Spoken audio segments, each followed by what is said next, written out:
बिस्मिल्लाहिर्रहमानिर्रहीम। स्टूडेंट्स, उम्मीद है आप सब खैरियत से होंगे। हमने अपने लास्ट लेक्चर में होमोजेनियस और हेट्रोजीनियस मिक्सचर तक जो है वो पढ़ा था।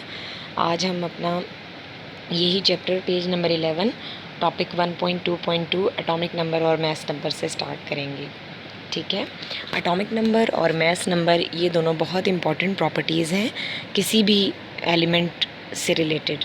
यानी हम ये कह सकते हैं कि ये किसी भी एलिमेंट की बहुत ज़्यादा बेसिक करेक्टरिस्टिक्स हैं और ये किसी भी एलिमेंट को आइडेंटिफाई करने वाली करेक्टरिस्टिक्स हैं। और एटॉमिक नंबर और मैस नंबर हमें किसी भी एलिमेंट के बारे में बहुत इम्पॉर्टेंट इन्फॉर्मेशन जो है वो देता है।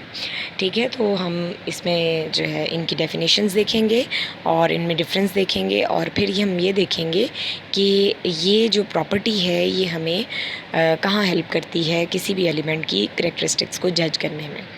ठीक है, तो सबसे पहले हम जो है वो डेफिनेशन देखेंगे कि एटॉमिक नंबर क्या है। एटॉमिक नंबर सिंपली कहते हैं कि किसी भी एटम में जो उसका न्यूक्लियस होता है, उसके न्यूक्लियस में जितने प्रोटॉन्स होते हैं वो नंबर ऑफ़ प्रोटॉन्स जो है वो उसका क्या कहलाता है, atomic number. Now I will read the definition from the book.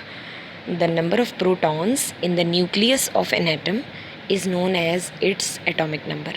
जो भी एटम हो उसके न्यूक्लियस में जितने प्रोटॉन होंगे वो नंबर ऑफ़ प्रोटॉन जो है वो उसका क्या बन जाएगा, एटॉमिक नंबर। एग्जांपल के तौर पे इसी डेफिनेशन के साथ उन्होंने तीन जो है वो एटम्स ड्रॉ किए हुए हैं, हाइड्रोजन एटम, हीलियम एटम और कार्बन एटम। आप देख सकते हैं कि हाइड्रोजन एटम के न्यूक्लियस में प्रोटॉन 1 है। P is equal to 1 mean there is 1 proton in the nucleus of hydrogen atom. और हीलियम के आप न्यूक्लियस में देख सकते हैं 2 प्रोटॉन है। एंड सिमिलरली आप कार्बन के न्यूक्लियस में देख सकते हैं there are 6 protons. So the atomic number of hydrogen is 1, helium is 2 and that of carbon is 6। ठीक है, अब ये तो एक प्रॉपर्टी हो गई एटॉमिक नंबर। इसके साथ एक और प्रॉपर्टी भी है जिसे हम कहते हैं मैस नंबर। वो भी यहीं पे क्लैरिफाई हो जानी चाहिए। न्यूक्लियस में सिर्फ प्रोटॉन नहीं होते, न्यूक्लियस में प्रोटॉन के अलावा जो सब एटॉमिक पार्टिकल है उसे हम कहते हैं न्यूट्रॉन। न्यूट्रॉन भी पाए जाते हैं किसी भी एटम के न्यूक्लियस में। तो total number of proton and neutron in the nucleus of an atom is called its mass number. यानी किसी भी एटम के न्यूक्लियस में जो प्रोटॉन और न्यूट्रॉन की कुल तादाद होती है, टोटल तादाद होती है, वो उसका क्या कहलाती है, मैस नंबर कहलाती है। ठीक है, जैसा कि हाइड्रोजन में देख लें, प्रोटॉन है and we know that there is no neutron in the nucleus of hydrogen atom, so its mass number is 1. You can see in the nucleus of helium there are 2 protons and there are 2 neutrons. So the total number is 4. That's why the mass number of helium is 4.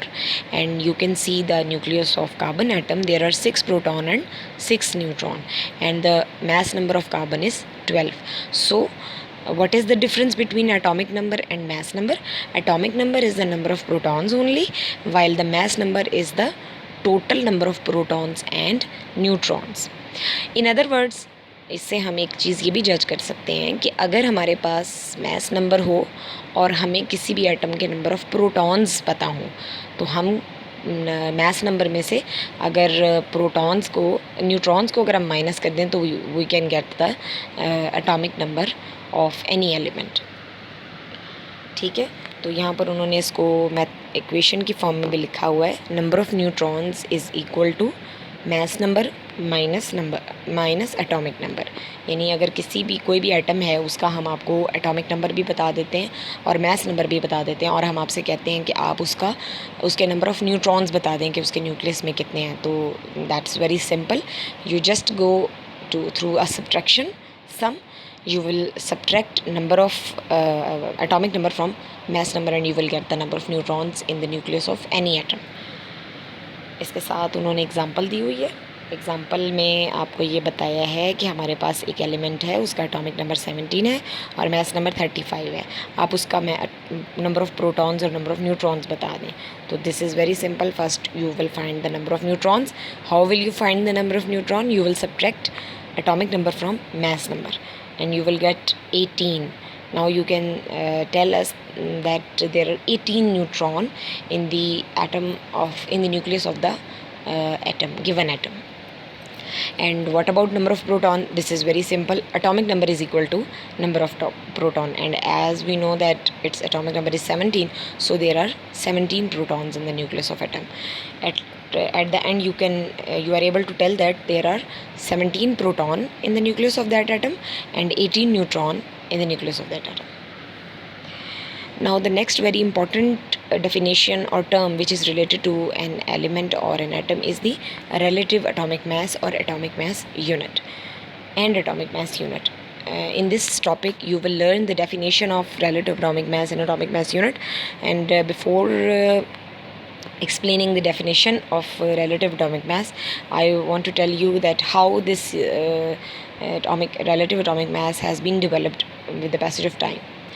In the earlier days, when the subject of chemistry was established, we know about the atomic masses.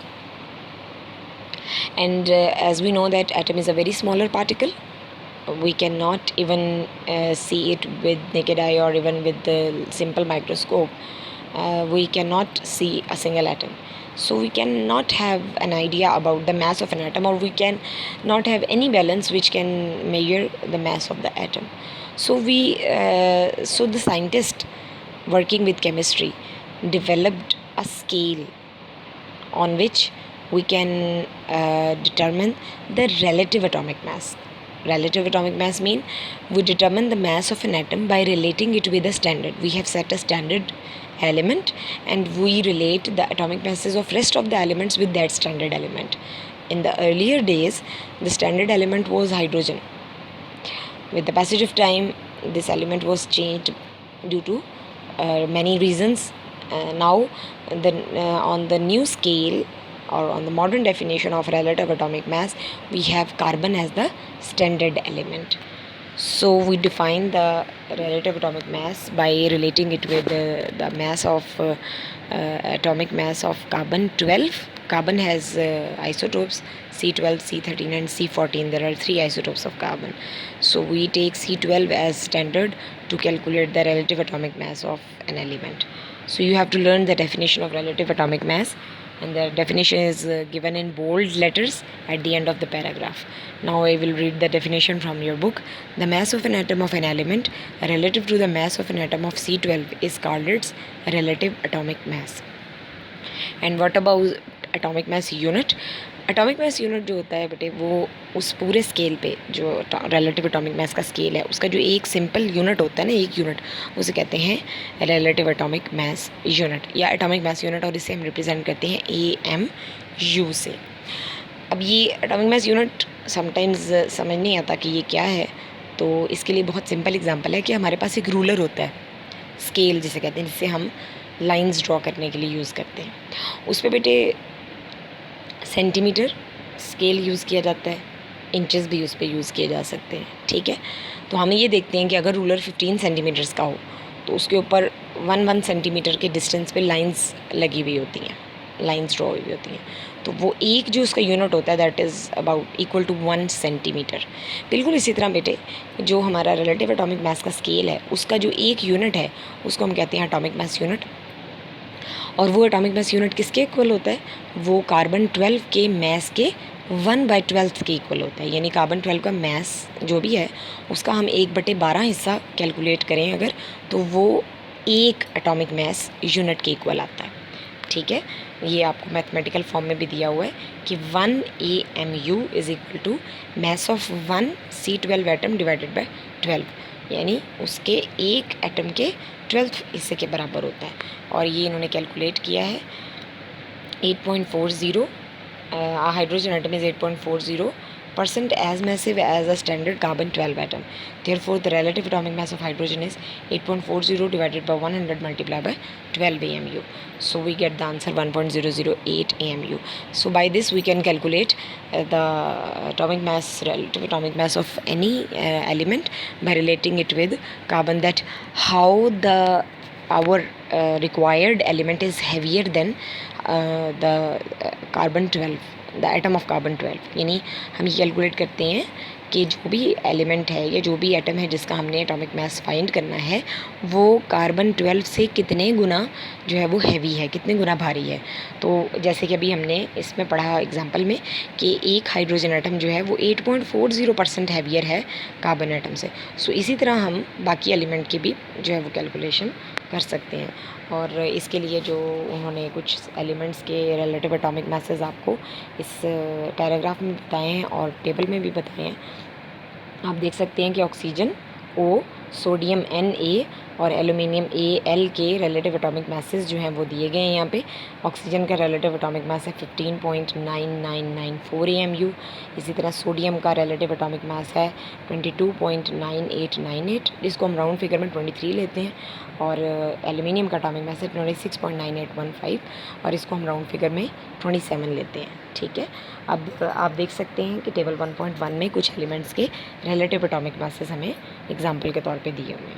ठीक है, अब paper में आपको definition आती है define relative atomic mass and give example, define atomic mass unit and give example. तो इसमें definitions आपने याद करनी है और जो एग्जांपल्स उन्होंने दी हैं वो भी इसके अंदर आपने याद करनी है। और कुछ इंपॉर्टेंट एलिमेंट्स हैं, like very important element mean which are very famous element or they are very prominent element, like oxygen है, नाइट्रोजन है। इन एलिमेंट्स के रिलेटिव एटॉमिक मासेस आप याद कर लें, क्योंकि sometimes they may ask you in MCQs. The next very important topic is about the formula. We have two types of formula, empirical formula and molecular formula. First of all, you should know that what is formula. देखिए बेटे, जो chemical substances होते हैं उनके जो original names होते हैं, they are very large, they have many words, they have many alphabets, so it is very difficult to memorize the lengthy names of the chemical compounds. So we have developed a system in which we write the formulas of the chemical compounds. हम chemical compounds के formulas लिखते हैं और वो formulas हम कैसे लिखते हैं, उसमें हम जो भी elements उस compound के अंदर मौजूद हैं उन elements के symbols को use करते हुए और उसके अंदर उन element की कितने कितने atoms हैं उन atoms को number of atoms को और atoms के जो symbols हैं उन्हें यूज़ करते हुए हम किसी भी केमिकल कंपाउंड का फार्मूला डेवलप करते हैं और फिर हम वो फार्मूला याद करते हैं और फिर वो फार्मूला यूनिवर्सल होता है। यूनिवर्सल मीन पूरी दुनिया में उस केमिकल कंपाउंड का वही फार्मूला यूज़ हो रहा होता है, इसलिए आसानी भी होती है। It is very convenient to use the chemical formulas of chemical compounds. अब केमिकल फार्मूलाज जो हैं they are of two types, empirical formula and molecular formula. इसमें बेसिक डिफरेंस ये है बेटा कि जो एम्पिरिकल फार्मूला होता है ना वो हमें किसी भी केमिकल कंपाउंड में जो एलिमेंट्स हैं उनकी एटॉमिक रेशो के बारे में बताता है। Simple whole number atomic ratio. Simple whole number atomic ratio का मतलब ये होता है कि एक कंपाउंड के अंदर जितने भी एलिमेंट्स मौजूद हैं उनके कितने कितने कितने एटम्स जो हैं वो सिंपल अपनी रेशो के अंदर मौजूद हैं। ठीक है, तो ये जो होता है उसको कहते हैं एम्पिरिकल फार्मूला। जैसे कि आपकी बुक में एग्जांपल दी हुई है कि हाइड्रोजन पर ऑक्साइड का जो एम्पिरिकल फार्मूला है वो HO है। HO का मतलब ये है, यानी एम्पिरिकल फार्मूला HO मीन्स कि देयर इज़ 1:1 रेशो, यानी एक ही हाइड्रोजन एटम है और उसके अगेंस्ट ऑक्सीजन का भी एक ही एटम है। ठीक है, अब इसमें आप देख सकते हैं कि जैसे कि ग्लूकोज़ है। Glucose is very famous compound, इसकी ड्रिप्स भी लगती हैं हॉस्पिटल में पेशेंट्स को। इसके अलावा इसको हम घरों में भी ग्लूकोज़ यूज़ करते हैं, पानी में हल करके एनर्जी के तौर पे पीते हैं। ठीक है, तो ग्लूकोज़ का जो एम्पिरिकल फार्मूला है वो है CH2O। CH2O, इसमें सबसे पहले तो हमें ये पता चलता है कि इसके अंदर C कार्बन है, H हाइड्रोजन है और एक O ऑक्सीजन है। अब इसमें जो इसके सबस्क्रिप्ट में नंबर्स होते हैं वो हमें ये बता रहे होते हैं कि इनके दरमियान एटॉमिक रेशो कितनी है। आप देख सकते हैं कार्बन के साथ कोई सबस्क्रिप्ट नहीं है, इट मीन्स कार्बन का एक एटम है। हाइड्रोजन के साथ 2 सबस्क्रिप्ट है, it means there are 2 atoms of hydrogen. And oxygen के साथ भी अगेन कोई सबस्क्रिप्ट नहीं है, इट मीन्स ऑक्सीजन का भी एक एटम है। तो there is ratio of 1:1 ratio है कार्बन, हाइड्रोजन और ऑक्सीजन की। ठीक है, तो the empirical formula of any compound is the formula that tells us the simple whole number ratio between the atoms of the elements present in that compound. तो मैं आपकी book से इसकी डेफिनेशन रीड करती हूँ। The empirical formula of a compound is the chemical formula that gives the simplest whole number ratio of atoms of each element. ठीक है, next is the molecular formula. Molecular formula क्या है? Molecular formula जो है बच्चों, वो हमें actual number of molecule के अंदर एक्चुअल नंबर ऑफ एटम्स का आइडिया देता है। ठीक है, कि एक्चुअली कितने एटम्स हैं। अब जैसे हाइड्रोजन पेरोक्साइड है, अभी हमने ऊपर वाले पैराग्राफ में देखा कि हाइड्रोजन पेरोक्साइड जो है उसका एम्पिरिकल फार्मूला है HO, लेकिन अगर हम उसका मोलेकुलर फार्मूला देखें तो वो H2O2 है। इसका मतलब ये हुआ कि उसके एक मॉलिक्यूल में 2 हाइड्रोजन के एटम्स हैं और 2 ही ऑक्सीजन के एटम्स हैं। So that's why we have written the molecular formula is H2O2। And if we calculate the simple ratio 2 की जब हम सिंपलेस्ट रेशो फाइंड करते हैं तो दैट कम्स 1:1। और इसकी जो एम्पिरिकल फार्मूला में HO की रेशो थी वो 1:1 ही थी।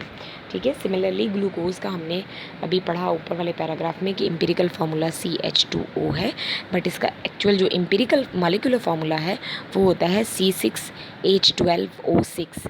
यानी इसमें कार्बन के 6 एटम्स हैं, हाइड्रोजन के 12 एटम्स हैं और ऑक्सीजन के भी 6 हैं। अगर हम 6 की ratio simplest ratio whole number ratio find करें तो it comes out to be 1:2:1, जो कि हम ऑलरेडी एम्पिरिकल फार्मूला वाले पैराग्राफ में पढ़ चुके हैं। अब बेटा जी, जो पेपर में आपको क्वेश्चन आता है एम्पिरिकल और मॉलिक्यूलर फार्मूला से रिलेटेड, वो एक तो आपसे डिफरेंस पूछा जा सकता है, what is the difference between empirical and molecular formula. इसके अलावा आपको किसी एक की भी डेफिनेशन आ सकती है। Define molecular formula, give examples, define empirical formula and give example.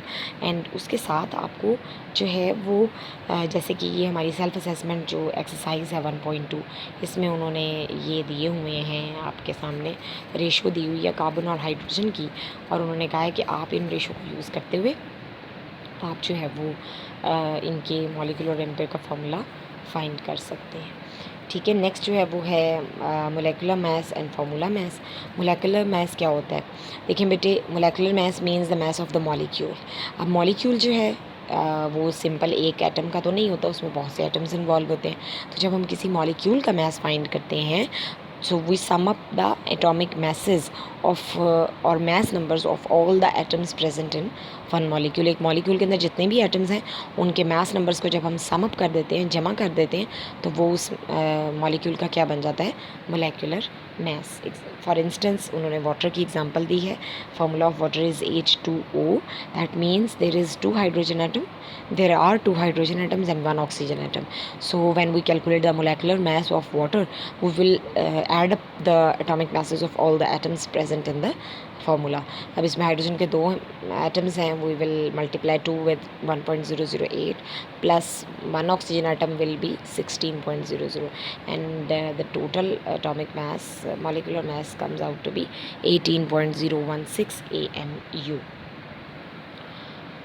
Next जो है वो एग्ज़ाम्पल है, उसमें उन्होंने आपको ग्लूकोज बताया C6H12O6, उसका मॉलिक्यूलर जो है वो मास फाइंड करना है। और इसी तरह C10H8 जो है एक मॉलिक्यूलर नेफ्थलीन का जो फार्मूला उन्होंने दिया है, और दोनों का आपने मॉलिक्यूलर मास जो है वो फाइंड करना है। आप देख सकते हैं कि ग्लूकोज का जो मॉलिक्यूलर मास है वो 180 है और जो नेफ्थलीन का एटॉमिक मास है वो 128 AMU है। उसके बाद नेक्स्ट डेफिनेशन जो है वो है फार्मूला मास। फार्मूला मास क्या होता है बेटे? फार्मूला मास की टर्म जो है वो हम यूज़ करते हैं हमेशा आयोनिक सब्सटेंसेस के लिए। आयोनिक सब्सटेंसेस में भी डेफिनेटली आयंस होते हैं, लेकिन आयंस के भी तो एटॉमिक मासेस ही होते हैं ना। तो फार्मूला मास क्या होता है कि कोई भी अगर हमारे पास आयोनिक सब्सटेंस है तो उसके फार्मूला में जितने भी एटम्स मौजूद हैं उनके मैसेज को जब हम सम अप कर देते हैं तो that becomes the formula mass of that substance. तो I will read the definition. The sum of the atomic masses of all the atoms in the formula unit of a substance is called formula mass. For example हमारे पास बेटे sodium chloride है, NaCl। NaCl is the formula unit of sodium chloride, और इसका formula unit से जो हम mass calculate करेंगे वो उसका क्या बन जाएगा? फार्मूला मास बन जाएगा। सोडियम जो है इसका एटॉमिक मास होता है 23, और क्लोरीन जो है इसका होता है 35.5, और इनके चूँकि एक एक एटम्स हैं so they will be multiplied by 1। जब हम इसको सम अप करेंगे तो the formula mass of sodium chloride is 58.5।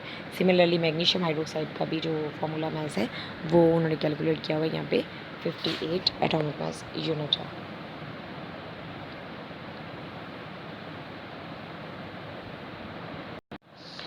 तो इसके साथ हमारा ये वाला टॉपिक जो है वो एट इट्स एंड है। अब नेक्स्ट जो टॉपिक होगा वो हम नेक्स्ट लेक्चर में स्टडी करेंगे, और इंशाल्लाह ताला जो हमारी सेल्फ असेसमेंट एक्सरसाइजेज़ हैं इस चैप्टर की, तो that will be shared at the end of the chapter.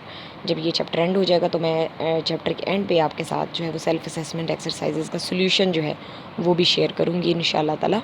तो अपना ख्याल रखें बच्चों, बहुत ज़्यादा ध्यान से पढ़ें और इम्पॉर्टेंट पॉइंट्स को नोट करें, और इन डेफिनेशंस को बुक से अच्छे तरीके से याद करें, लिख के प्रैक्टिस करें याद करने के बाद, क्योंकि याद कर लेना ही काफ़ी नहीं होता। जब तक आप उसे एक दफ़ा राइट अप नहीं करते जो आपने याद किया है, तो वो चीज़ आपको भूल जाती है। ठीक है, एग्जांपल्स को अच्छे तरीके से जहन में रखें, फार्मूलाज़ को अच्छे तरीके से याद करें, सिंबल्स को लिखने का जो तरीका बुक में जिस वे से लिखे गए हैं सिंबल, उसी वे से आपने अपनी हैंड राइट अप में भी उसी तरह से आपने इसको लिखना है। ठीक है, और अपने आप को महफूज रखें, घरों में रहें, क्योंकि आजकल आपको पता है कि ये बहुत बुरी एक वबा फैली हुई है, जिसकी वजह से पूरी दुनिया में हज़ारों की तादाद में, बल्कि लाखों की तादाद में लोग जो है वो लुक़मा अजल बन चुके हैं। ठीक है, तो ये ऑनलाइन क्लासेस का जो निज़ाम है ये इसी वजह से इसको आगाज़ इसका किया गया है, ताकि बच्चे जो हैं, स्कूल गोइंग स्टूडेंट्स जो हैं, वो घरों के अंदर महफूज रहें और उन्हें घर में ही तालीम जो है वो मैसर हो सके। ठीक है, बाकी जो है वो अल्लाह ताला आप सब का हामी और नासिर हो, आप सबको अपने हिफ्ज़ व अमान में रखे। इंशाल्लाह ताला जो नेक्स्ट टॉपिक है वो नेक्स्ट लेक्चर में हम पढ़ेंगे। तब तक के लिए अल्लाह हाफ़िज़ बेटे, अपना बहुत ज़्यादा सब ख्याल रखें।